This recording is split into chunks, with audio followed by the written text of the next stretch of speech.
नमस्कार, SBT news में आपका स्वागत है। पेश है 29 जून मंगलवार दोपहर 2:15 बजे राजस्थान की 12 बड़ी खबरें। चिकित्सालय सांगानेरी गेट, जनाना अस्पताल चांदपुर, गनगौरी, जयपुरिया समेत मेडिकल कॉलेज से जुड़े अस्पताल और जिला अस्पतालों में अब 1 मिनट में ट्रांसक्यूटेनियस और बिलीरुबिनोमीटर से बच्चों में पीलिया की जाँच हो सकेगी। इसके लिए नवजात का खून नहीं निकालना होगा। बैटरी से संचालित ये मीटर एक डिवाइस है। इसे नवजात की चमड़ी पर रखने से पीलिया का लेवल को जांचा जा सकता है।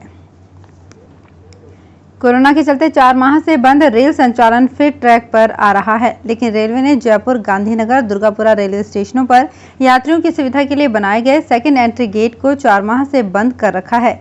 ऐसे में जयपुर स्टेशन पर वैशाली नगर, खातीपुरा, हसनपुरा, शास्त्री नगर, गांधीनगर स्टेशन पर टोंक रोड, मानसरोवर, सांगानेर और दुर्गापुरा स्टेशन पर शांति नगर, त्रिवेणी नगर इलाके से आने वाले लोगों को करीब 2 किलोमीटर का अतिरिक्त चक्कर काट कर स्टेशन आना पड़ रहा है। प्रदेश में मानसून आए 10 दिन हो चुके हैं, लेकिन अब तक ये बेरुखा ही रहा है। ऐसे में पारा फिर से चढ़ने लगा है। सोमवार को 18 शहरों में दिन का तापमान 40 डिग्री से अधिक रहा। चूरू 43.2 डिग्री के साथ सबसे गर्म शहर रहा। जयपुर का पारा 41 डिग्री रहा। देर शाम बांसवाड़ा में तेज हवा के साथ बारिश आई, लेकिन प्रदेश के बाकी हिस्से अब भी बारिश से अछूते ही हैं। भरतपुर के आराध्य बांके बिहारी जी के दर्शन मंगलवार से प्रारंभ हो जाएंगे। दर्शन सुबह की पारी में होंगे। श्रद्धालुओं की संख्या को देखते हुए मंदिर प्रबंधन ने मंदिर खुलने का समय 1 घंटे बढ़ा दिया है, यानी सुबह 11:30 बजे तक दर्शन होंगे। इसमें भी आरती समय में श्रद्धालुओं को प्रवेश नहीं दिया जाएगा। हाईकोर्ट में अपील खारिज होने के बाद सौम्या गुर्जर के लिए मुश्किलें बढ़नी तय हैं। उनके लिए लड़ाई अब केवल मेयर की कुर्सी बचाने की नहीं, बल्कि दबाव खुद के पॉलिटिकल करियर का भी है। क्योंकि सुप्रीम कोर्ट में लड़ाई का रास्ता लंबा हो सकता है, तो वहां भी सरकार के पास बतौर एक्ट की ताकत न्यायिक जांच पूरी करने की अपनी चाबी है। कोविड का बदला रूप हर बार घातक होता जा रहा है। जितनी जल्दी वायरस की गंभीरता का पता चले, उतनी ही जल्दी बचाव हो सकेगा। ऐसे में जरूरी है कि म्यूटेंट होते वायरस का तुरंत पता लग जाए। इसके लिए genome sequencing machine SMS medical college में शुरू की गई है। ऐसे में यदि वायरस वेरिएंट बदलता है तो तत्काल पता चलेगा और मरीज की पहचान कर आमजन को अलर्ट किया जा सकेगा। अब सरकारी और निजी एम्बुलेंस में जीपीएस की अनिवार्यता लागू होने के बाद सरकार ने लोक परिवहन सेवा की बसों में भी ग्लोबल पोजीशनिंग सिस्टम लगाए जाने के आदेश जारी कर दिए हैं। भरतपुर के जिला परिवहन अधिकारी सत्यप्रकाश शर्मा ने बताया कि निजी लोक परिवहन सेवा की बसों में यात्रियों की सुरक्षा को ध्यान में रखते हुए जीपीएस सिस्टम लगाए जाएंगे।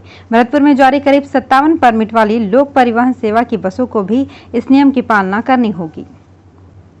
राजस्थान में 28 जून का दिन काफी महत्वपूर्ण रहता है। इस दिन खास तौर पर ऐसे लोगों को प्रदेश स्तर पर सम्मानित किया जाता है जो भामाशाह बनकर आगे आए और सरकारी सिस्टम को सहयोग करते हुए तस्वीर बदलने में बड़ी भूमिका निभाई।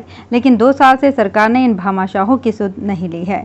करोड़ों रुपए के काम कराने और सरकारी भवनों की सूरत बदलने के बाद भी भामाशाह पिछले 2 साल से खुद के सम्मान के लिए इंतजार कर रहे हैं। कोरोना काल में गत 3 माह में 1 अप्रैल से 28 जून तक प्रदेश में करीब 1100 से ज्यादा लोगों से साइबर ठगों ने 13 करोड़ रुपए ठग लिए। कभी कोरोना वैक्सीन के नाम पर ओटीपी मांगे तो कभी AnyDesk remote control app download करवाकर अकाउंट साफ कर लिया। करीब 100 से ज्यादा लोगों ने तत्काल पुलिस की हेल्पलाइन नंबर 155260 पर फोन कर सूचना दी।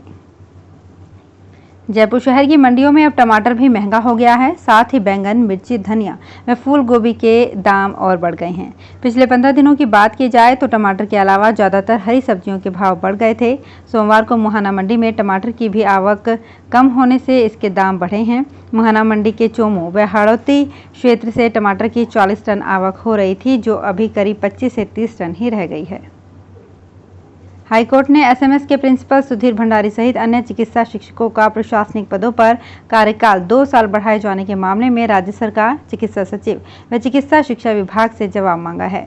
जस्टिस एसपी शर्मा ने ये निर्देश मोहनलाल योगी की याचिका पर दिया। याचिका में कहा कि राज्य सरकार ने 2020 में कोविड-19 का हवाला देकर इनका कार्यकाल 1 साल तक बढ़ाया था। सीबीएसई की परीक्षाओं को रद्द हुए अभी 1 माह भी पूरा नहीं हुआ है और 5 जुलाई से ऑफलाइन मोड में 3,74,000 छात्रों का सीए एग्जाम होने वाला है।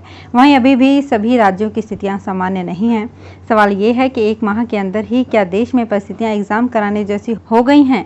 5 जुलाई से शुरू होने वाले एग्जाम को लेकर सोमवार को सुप्रीम कोर्ट में हुई सुनवाई में institute of chartered accountants of India ने अपना पक्ष रखा है। सीए फाइनल, इंटरमीडिएट और पीक्यूसी कोर्स का एग्जाम 5 से 20 जुलाई और फाउंडेशन की परीक्षा 24, 26, 28 और 30 जुलाई तक प्रस्तावित है। तो फिलहाल इस बुलेटिन में इतना ही, फिर हाजिर होंगे कुछ और बड़ी खबरों के साथ। एसबीटी न्यूज के और भी वीडियोस को देखने के लिए हमारे चैनल को सब्सक्राइब करें और नोटिफिकेशन पाने के लिए बेल आइकन को प्रेस करें।